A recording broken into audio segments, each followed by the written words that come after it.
Magandang araw mga classmate. Ngayong araw ang pag-aaralan natin ay kung paano kunin ang distance between 2 points sa pamamagitan ng paggamit ng distance formula. So bago natin alamin kung paano kunin ang distance between 2 points, so narito yung mga ilang bagay na dapat nating tandaan. So una, distance between 2 points is always non-negative. Yung pangalawa, it is positive when the 2 points are different, and 0 if they are the same. And lastly, distance can be determined from their coordinates. Okay, so let us try to consider the illustration we have here. Point A and point B in our Cartesian plane. So another thing to consider if we want to determine the distance between 2 points. So kapag ganyan, so we can say that the distance of point A to B is the same as the distance of point B to A. Okay, so tandaan natin yan. So aside dun sa tatlong bagay na na-mention a while ago.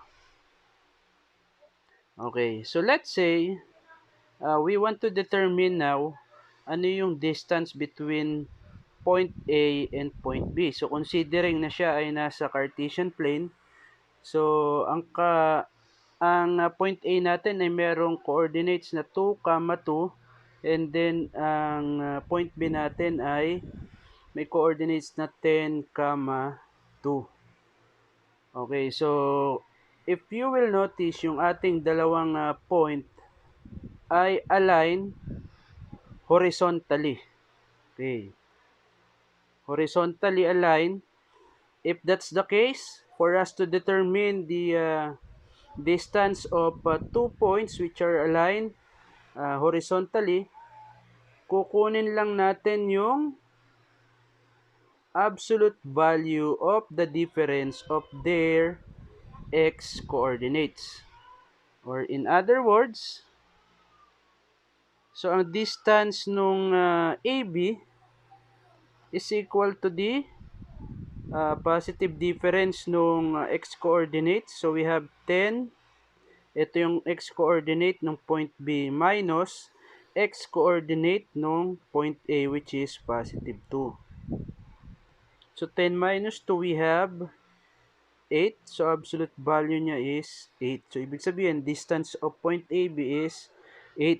So another thing, so dahil sila ay horizontally aligned, so pwede nating bilangin manually ilan ba yung distance from point A to B. So we have 1, 2, 3, 4, 5, 6, 7, 8. So there are 8 units na distance between point A and point B. So in this case, we now have another illustration. So this time we have point C with the coordinate of 3, 6 and point D with the coordinate of 3, -4. So unlike yung una nating example, so yung ating pangalawang set ng points is vertically aligned. So if that's the case, para makuha natin yung distance between point C and point D, so this time kukunin natin yung positive difference nung kanyang y coordinate. So we have para sa point C, ang y coordinate niya is 6 minus y coordinate ng point D is -4. Simplify natin. So we have 6 minus -4 will become +4. So absolute value ng 6 plus 4 or 10 is equal to 10 units. So ibig sabihin, ang distance ng dalawang point natin is 10 units. So kung bibilangin natin, we have here 1, 2, 3, 4, 5, 6, 7, 8, 9, 10. Okay, so yung ating pangatlong case ay naiiba dun sa ating unang dalawang case. Yung una natin ay horizontally aligned, then yung pangalawa vertically aligned. So manually pwede natin kunin ang distance nung dalawang naunang example sa pamamagitan ng pagbilang ng distance. So gamit yung mga grid. So in this case hindi natin pwedeng i-apply yun dito sa ating pangatlong example. Okay. So papakita ko dito paano tayo nagkaroon ng tinatawag na distance formula. Okay, so let us consider line or segment ST. Okay, so let's say naglagay tayo ng horizontal line na dumaan sa point S and vertical line na dumaan sa point T. So, yung intersection niya, so let's say yan ay point R. Okay. So, nung na-connect natin yung dalawang line, nakabuo tayo ng right triangle. Okay, so let's say ang coordinate ni point A, sabihin natin x sub 1, y sub 1. Then si point T, x sub 2, y sub 2. So ano magiging coordinate ni point R? So analyze natin. Si point R are at point T with respect to y-axis. So pareha sila ng distance papunta sa kanan. So ibig sabihin, ang x-coordinate ni point R ay kaparehas kay point T which is x sub 2. So ano naman ang y-coordinate niya? Si point R, i-compare natin kay point A, sila ay magkapantay with respect to x-axis. So ibig sabihin, ang kanyang magiging y-coordinate ay y sub 1. Okay.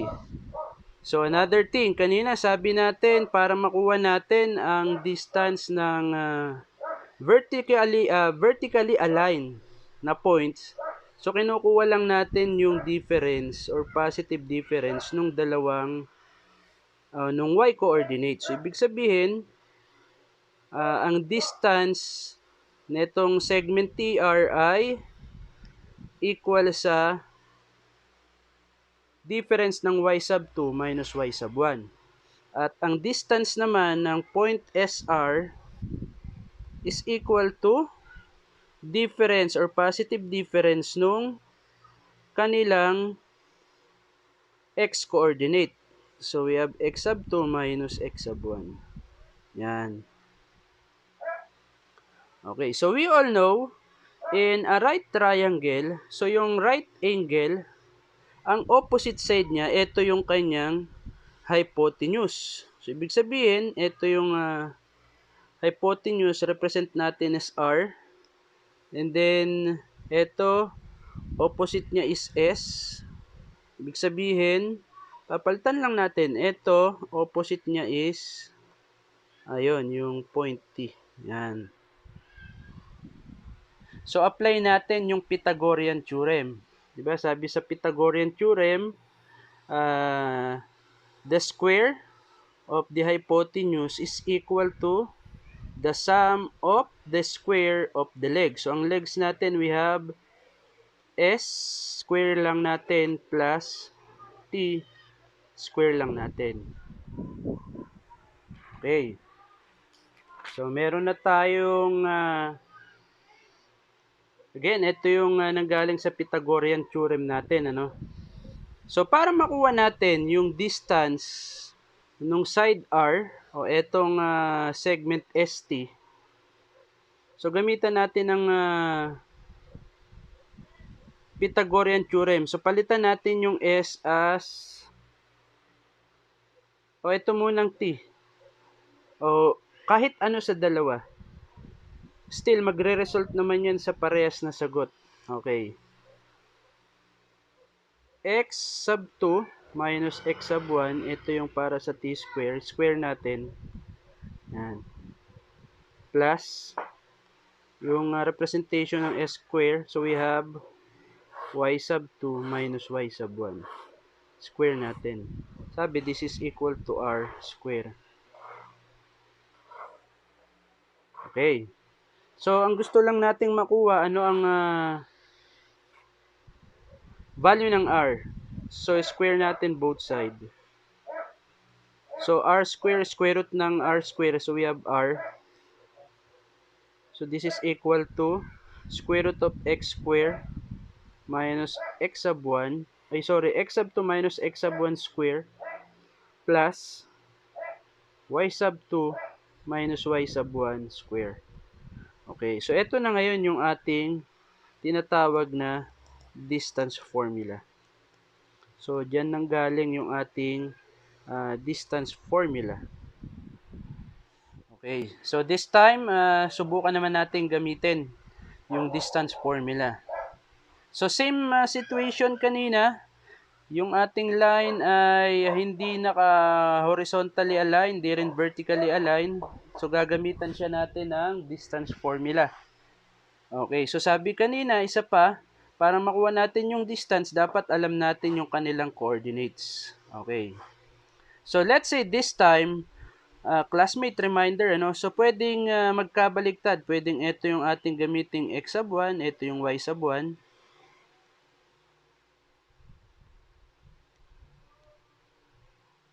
Pwedeng ito naman yung x sub 2, y sub 2. Ulitin ko, pwede silang magkabaligtad. So, kung trip mo si x sub 1, y sub 1 ay nasa point S, so walang problema. Still, magiging parehas pa rin naman yung sagot. Okay, so this time, sa-substitute na natin sa ating formula. So, we have this equal to, ano yung x sub 2 natin? Ang x sub 2 natin is 1 minus x sub 1, which is 7. Then, square natin plus y sub 2 is 3, yun. Minus y sub 1, ito yun, which is 11, then square natin. Simplify pa natin, 1 minus 7, we have negative 6, square natin plus 3 minus 11, so this is negative 8, square. So negative 6 square is 36, negative 8 square is 64. So, sum ng 36 at 64 is 100. Square root ng 100 is 10. So, kukunin lang natin principal root. Although the roots or the square roots of 100, so we have positive 10 and negative 10. So, dahil sabi natin kanina, the distance of 2 points is always positive. So, ang kukunin natin ay yung positive. So, ibig sabihin, ang distance ng point ST or segment ST is equal to 10 units.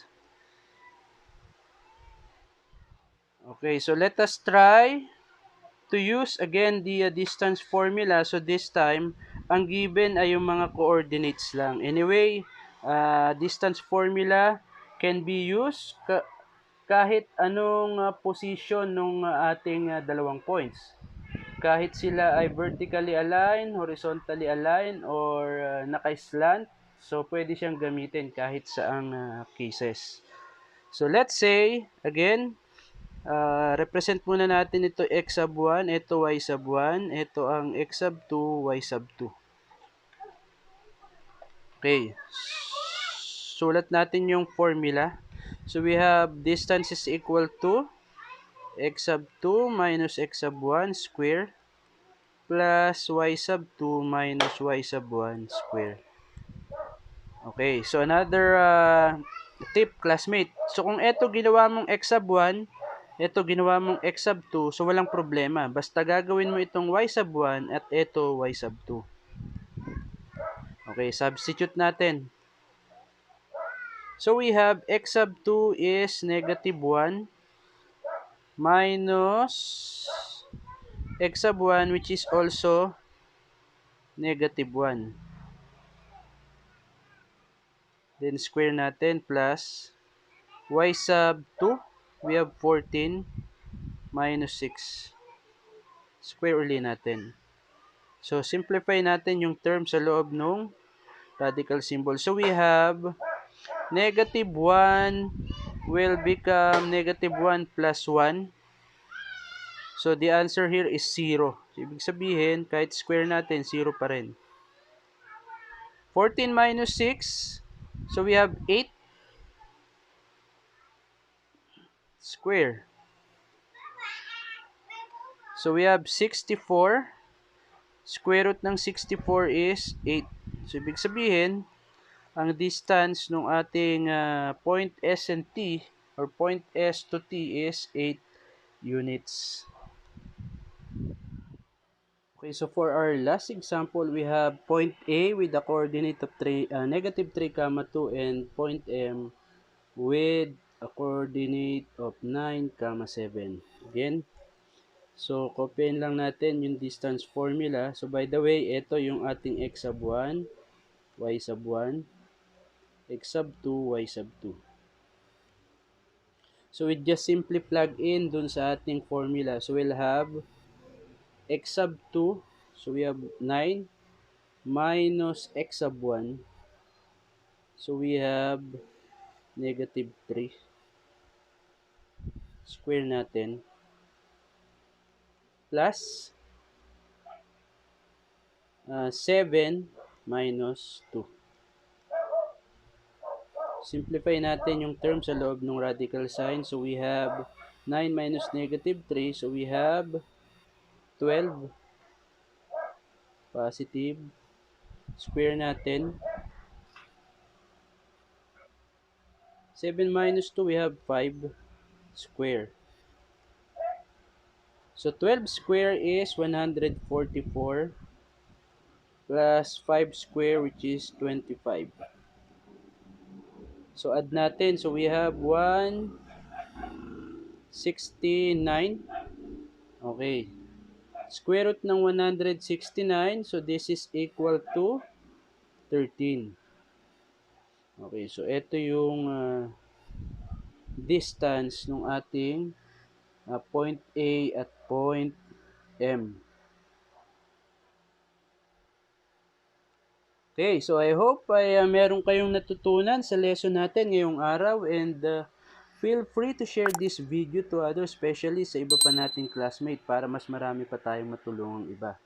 Until next time!